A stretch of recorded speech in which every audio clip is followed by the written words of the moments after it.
शादीशुदा दिखने के लिए हमें चूड़ियां पहननी पड़ती है, सिंदूर लगाना पड़ता है, बिंदी लगानी पड़ती है, मंगलसूत्र पहनना पड़ता है।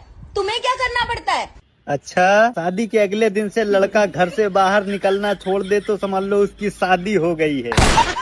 शादी के 15 दिन बाद दोस्तों से दोस्ती तोड़ दे तो समझ लो शादी हो गई है। शादी के 1 महीना बाद जब बैठ के दारू पीने के लिए दोस्त फोन करें और फोन न उठाए तो समझ लो उसकी शादी हो गई है।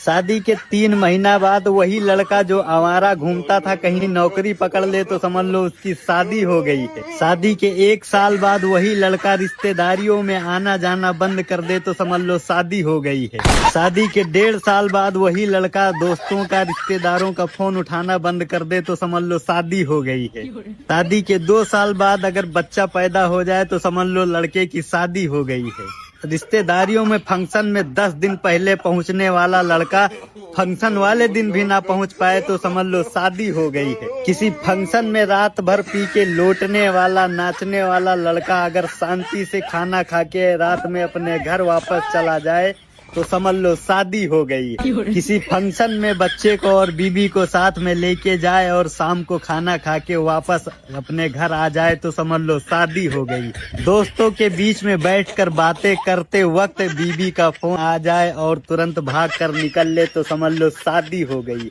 10 जगह इश्कबाजी के चक्कर में पूरे गाँव में बदनाम हुआ लड़का अगर शांति से किसी माहौल में बैठा रहे तो समझ लो शादी हो गई। 10 जगह मुँह मारने वाला लड़का अगर शराफत का ज्ञान देने लगे तो समझ लो शादी हो गई है। किसी फंक्शन में 20 लड़कियों पर डोरा डालने वाला लड़का बीबी के डर से चूहा बनकर बैठा रहे तो समझ लो शादी हो गई।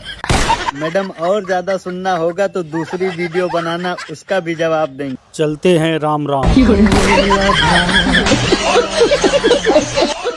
आप कहाँ थे ज्ञानी बाबा?